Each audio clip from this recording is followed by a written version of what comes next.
अध्याय 249 निराशाजनक परिणाम। क्या ये काम कर गया? अरूप गुप्ता ने आंखों के सामने एक चमक महसूस की और एक लाल दुनिया में प्रवेश कर गया। यह अभी भी वही अस्पताल, वही वार्ड था, लेकिन उदास माहौल गायब हो गया था और आसपास की भयानक आकृतियां बिना किसी निशान के लुप्त हो गई थीं।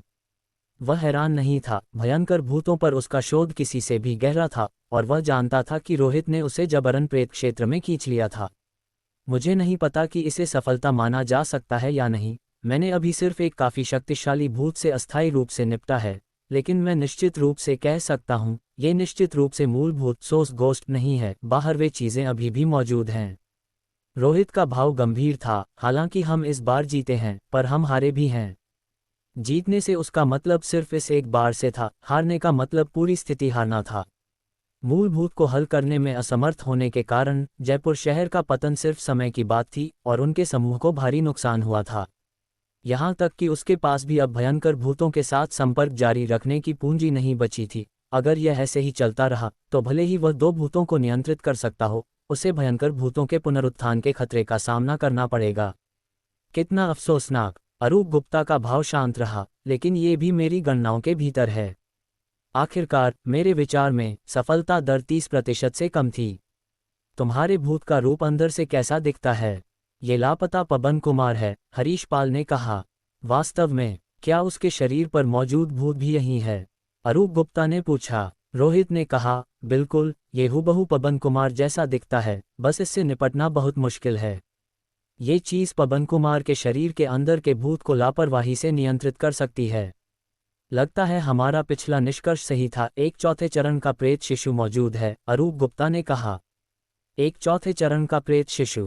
क्या इसका मतलब है कि वे भूत स्वामी जो पहले मर गए थे, किसी अज्ञात तरीके से हमारे सामने फिर से प्रकट होंगे? भूत स्वामी और प्रेत शिशु का सम्मिलन। रोहित का चेहरा अचानक पीला पड़ गया। अरूप गुप्ता ने कहा, वर्तमान स्थिति के अनुसार ऐसा ही है। हम चौथे चरण के प्रेत शिशुओं द्वारा लक्षित होने से कैसे बच सकते हैं? अब इस चीज से निपटने का कोई रास्ता नहीं है, हमें खुद को बचाना होगा, रोहित ने कहा। यानी चौथे चरण के प्रेत शिशु के हत्या के पैटर्न का पता लगाना?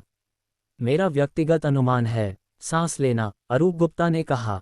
सांस लेना, रोहित ने कहा। यह कैसा मजाक है? सांस लेने की भी अनुमति नहीं है। सामान्य रूप से सांस लेना ठीक है, लेकिन अगर आप इस तरह के अंधेरे में सांस लेते हैं तो ये काम नहीं करेगा, अरूप गुप्ता ने कहा जैसे ही उसने अपना हाथ उठाया और अपने हाथ की थोड़ी चोटिल पिछली तरफ देखा। इन कुछ दिनों से इस अंधेरे में सांस लेने से मेरी त्वचा का रंग धीरे धीरे अंधेरे के समान नीला काला होता जा रहा है। इसे तुम्हारी सहपाठी कविता की मेरी पिछली जांच के साथ मिलाने पर यह एक अभिशाप है, जो एक प्रकार के ब्रांडिंग जैसा है। भूत दरवाजे पर दस्तक देने वाली घटना के बाद तुम्हें समझना चाहिए कि इसका क्या मतलब है। ये प्रकृति में शायद उसी के समान है। प्रोफेसर, लेकिन पूरे शहर ने इस अंधेरे में सांस ली है, हम क्या करें? हरीश पाल ने सदमे में कहा। अरूप गुप्ता ने कहा, इसका मतलब है कि चौथे चरण के प्रेत शिशु जाकर पूरे शहर की आबादी को मार डालेंगे। ये जगह एक पिंजरा है, भयंकर भूत शिकारी हैं और हम सिर्फ शिकार हैं जिनका शिकार किया जाना है, कोई भी अपवाद नहीं है। हालांकि चौथे चरण के प्रेत शिशु बहुत कम होने चाहिए और दूसरों पर उनके हमले में उच्च स्तर की यादृच्छिकता होती है। आखिरकार एक शहर की आबादी बहुत ज्यादा होती है। अंधाधुंध हत्या। रोहित का चेहरा भयानक लग रहा था। अरूप गुप्ता ने आगे कहा, तीसरे चरण के प्रेत शिशुओं की संख्या की तुलना चौथे चरण के प्रेत शिशुओं की संख्या से करते हुए मैं अनुमान लगाता हूं कि उनका विकास करने के लिए सामान्य भोजन अपर्याप्त है। वे तीसरे चरण के भूत मेरे विचार में पहले ही बढ़ना बंद कर चुके हैं। ये पता चलता है कि व्युत्पन्न भूतों की आखिरकार एक सीमा होती है और हमलों की पहली लहर से इन तीसरे चरण के प्रेत शिशुओं को कुछ कीमत पर खत्म किया जा सकता था। तो फिलहाल ऐसा लगता है तीसरे स्तर से नीचे के भूत अब कोई खतरा पैदा नहीं करते। इसके अलावा उनके हमले एक बार के होते हैं। जब तक आप उनके पहले हमले को दूर रखते हैं, आप लोगों पर हमला करने के लिए उनकी स्थितियों को फिर से शुरू नहीं करेंगे और आप अस्थायी रूप से सुरक्षित हैं। हाँ, सीधे शब्दों में कहें, अगर आप किसी भूत का सामना करते हैं तो भागे नहीं और साथ ही चीखें नहीं, इससे आपकी मौत निश्चित हो जाएगी। हरीश पाल ने कहा, रुको प्रोफेसर, अगर चौथे चरण के प्रेत शिशु सामान्य तरीके से नहीं बढ़ते हैं तो वे किस पर निर्भर करते हैं? भूतों को खाना, अरूप गुप्ता ने शांति से कहा, प्रेत शिशुओं द्वारा निगले गए भूतों को उनके द्वारा नियंत्रित किया जाएगा, जो प्रेत शिशुओं को बढ़ने भी देगा। वे तुम्हारे भूत स्वामियों की तरह हैं, सिर्फ सार में अलग हैं। जहां तक पवन कुमार का रूप लेने की बात है, वह महत्वपूर्ण नहीं है। एक भूत के लिए पहचान कभी भी कुंजी नहीं रही है। तो हमारे पास अब तक 6 भूत स्वामी मरे हैं। क्या इसका मतलब है कि 6 चौथे चरण के प्रेत शिशु होंगे? हरीश पाल ने कहा, कौन जानता है, शायद और भी हों। जयपुर शहर में अन्य अपसामान्य फाइलों में दर्ज भूतों को भी संभावित रूप से प्रेत शिशुओं द्वारा निगला जा सकता है। यह एक अंधाधुंध सफाया है, लेकिन मेरे वर्षों के शोध के आधार पर मैं अनुमान लगाता हूं कि यह पेटू दावत आखिरकार सिर्फ एक भूत के लिए तैयार की गई है। वह प्रेत शिशु जो रघु के पेट से बाहर रेंग कर आया था, जिसे मैं मूल भूत मानता हूं, कोड नाम भूखा भूत। नहीं, अगर वह भूत सफल हो जाता है तो शायद इसे भूखा भूत कहना अब उपयुक्त नहीं रहेगा। शायद हमें इसके लिए एक नया कोड नाम खोजने की जरूरत पड़ेगी। धत्तेरे की, रोहित शपथ लिए बिना नहीं रह सका। हरीश पाल, जो आमतौर पर कभी कभी कोसता था, पूरी तरह से कांप गया। ये बिल्कुल भी कोई बड़ी अपसामान्य घटना नहीं थी, बल्कि एक भूत पालन का खेल था। हालांकि जैसे ही वे तीनों चर्चा के बीच में थे, रोहित का भाव अचानक बदल गया और कुछ महसूस होने के बाद वह तेजी से एक निश्चित दिशा की ओर मुड़ा। उसकी प्रेत आंख के भीतर का दृश्य आम लोगों से अलग था। वे प्रेत क्षेत्र के पार नहीं देख सकते थे, लेकिन रोहित देख सकता था और उदासी उसकी दृष्टि को बाधित नहीं कर सकती थी। तुम क्या देख रहे हो? अरूप गुप्ता ने पूछा। रोहित के चेहरे पर आतंक का भाव दिखाई दिया जब उसने अस्पताल के सर्जरी कक्ष की दिशा से गहरे नीले हरे अंधेरे का एक मोटा द्रव्यमान तेजी से आते देखा। यह एक ज्वार की लहर की तरह उमड़ पड़ा, अपने रास्ते में सब कुछ निगल रहा था और उसने दीवारों और फर्श को उसके भीतर गायब होते देखा। और उस अंधेरे की गहराइयों में ऐसा लग रहा था कि कुछ छिपा हुआ है। इस समय अरूप गुप्ता और हरीश पाल को भी एहसास हुआ कि रोहित का प्रेत क्षेत्र तेजी से सिकुड़ रहा था। ऐसा लगा जैसे ये किसी और भी भयानक चीज से वापस कुचला जा रहा था, बाहर फैलने में असमर्थ था। जल्दी जल्दी करो, यहां से निकल जाओ, कुछ आ रहा है। हरीश पाल ने जल्दी से ट्रॉली पकड़ी। हमें यहां से बाहर निकालने के लिए अपने प्रेत क्षेत्र का उपयोग करो। जाओ। रोहित ने संकोच नहीं किया। प्रेत क्षेत्र एक लाल रोशनी में बदल गया जो खिड़की से दूर तक फैल गई, और पल भर में वे सब उस जगह से गायब हो गए। पलक झपकते ही वे तीनों अब सैकड़ों मीटर दूर एक इमारत की छत पर खड़े थे। एक सेकंड रुको, बक्सा कहाँ है? मेरे ठीक बगल में इतना बड़ा बक्सा था। हरीश पाल ने जैसे ही अपना संतुलन पाया, पूछा, यह महसूस करते हुए कि एक महत्वपूर्ण वस्तु गायब थी। तुमने इसे पीछे छोड़ दिया। अरूप गुप्ता ने रोहित की ओर देखा। रोहित का रंग भद्दा था। उसने कहा, प्रेत क्षेत्र का स्थानांतरण विफल हो गया। उस क्षण में ऐसा लगा जैसे बक्से को किसी चीज ने पकड़ लिया था। सैकड़ों मीटर दूर अस्पताल की ओर देखते हुए, जहां वे अभी थे, वह अब एक गहरा धब्बा था। एक आकृति खिड़की के नीचे काले पड़ गए अस्पताल के कमरे में धुंधली सी खड़ी थी। एक विशेष रूप से बना बक्सा खिड़की के बाहर लटका हुआ था, जिसे एक कालाहरा हाथ ने पकड़ रखा था। वह हाथ कमरे के अंदर से बाहर निकल रहा था, अच्छा खासा 2 से 3 मीटर लंबा, भयानक और डरावना। छीन लिया गया। अरूप गुप्ता ने उदासीनता से कहा, लगता है हम आखिरी कदम पर सचमुच विफल हो गए हैं। काश हम उस क्षण वहां न रुके होते तो ऐसा नहीं होता। हरीश पाल को पछतावा हुआ। अरूप गुप्ता ने कहा, शायद उस बक्से को ले जाने से भूत हमारे दरवाजे तक आ सकता था, और यह संभव हो सकता है कि हम सभी कब्र में उसके साथी बन जाते। जो हो गया सो हो गया, और क्या होता पर विचार करने की जरूरत नहीं है। इसके अलावा यह मिशन शुरू से ही विफलता थी।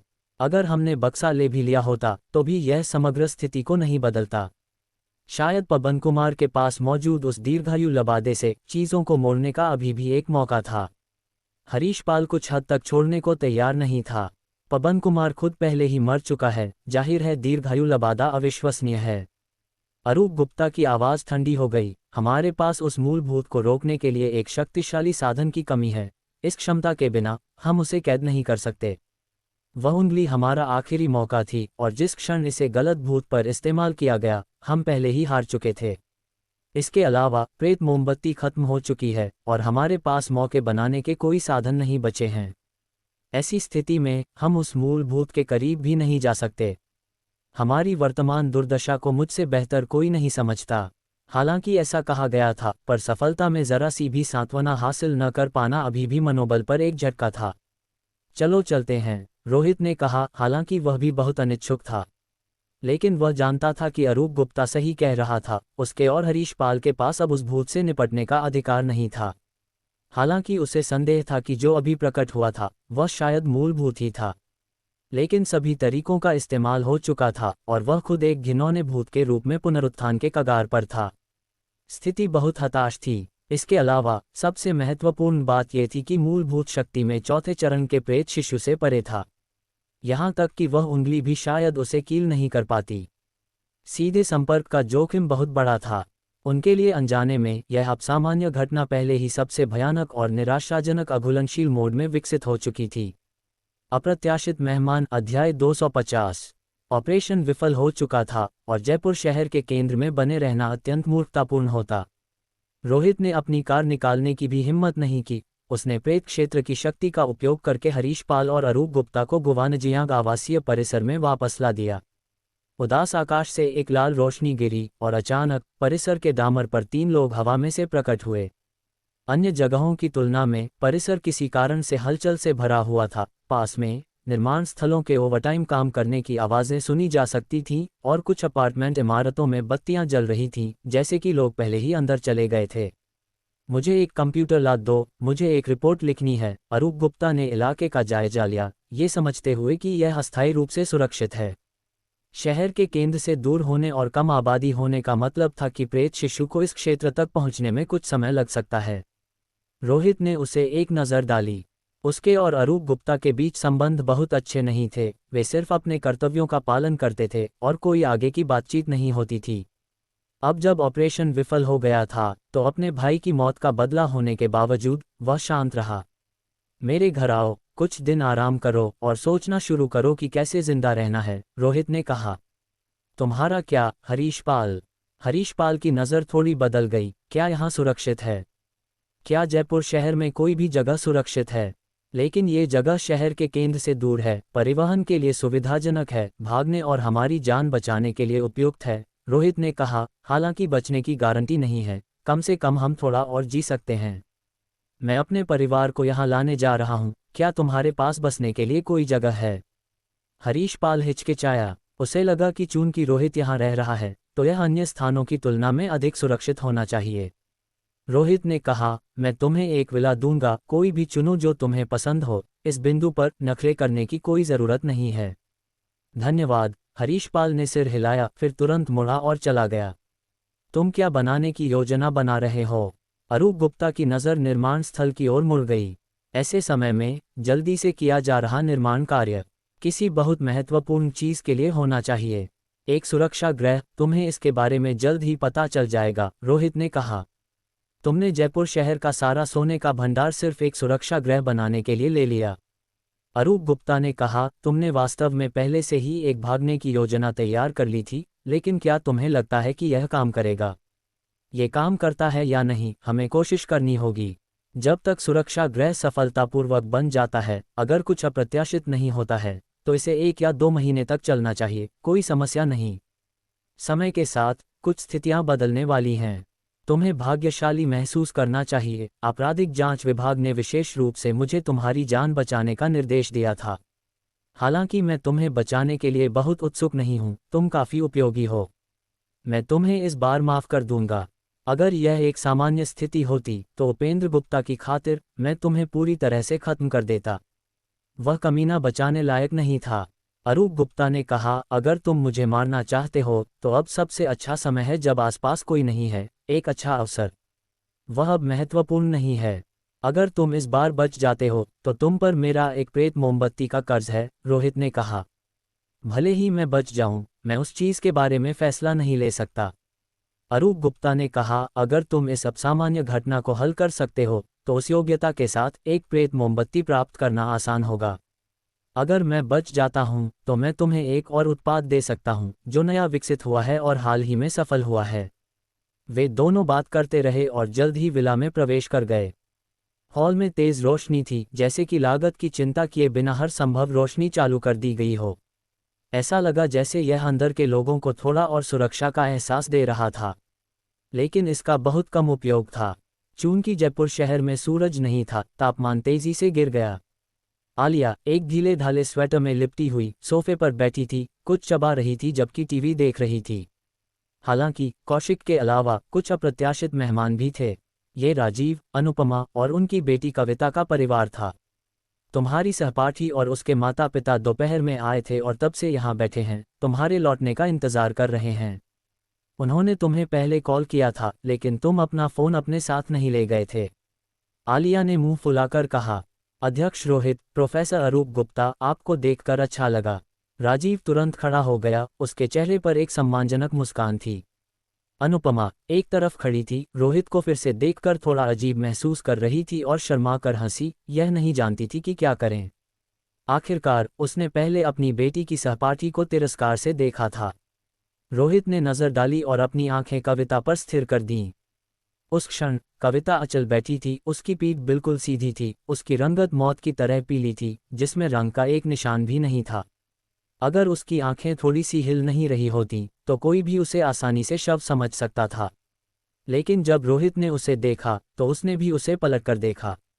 उसकी आंखों में एक अजीब विरक्ति थी, जैसे कि मानवीय भावनाएं उससे फीकी पड़ रही हों। अंकल राजीव, आप यहाँ किस लिए आए हैं? रोहित ने अपनी नज़र हटाई और पूछा। अध्यक्ष रोहित, क्या जयपुर शहर में भूतों का साया है? राजीव का भाव अचानक थोड़ा बदल गया और उसने धीमी आवाज में पूछा, मैंने कल अपनी आंखों से देखा कि सड़क पर कुछ ने एक व्यक्ति को जिंदा खा लिया। ये सिर्फ कुछ अंधेरा नहीं हो सकता है ना? यह जरूर एक असामान्य घटना होगी।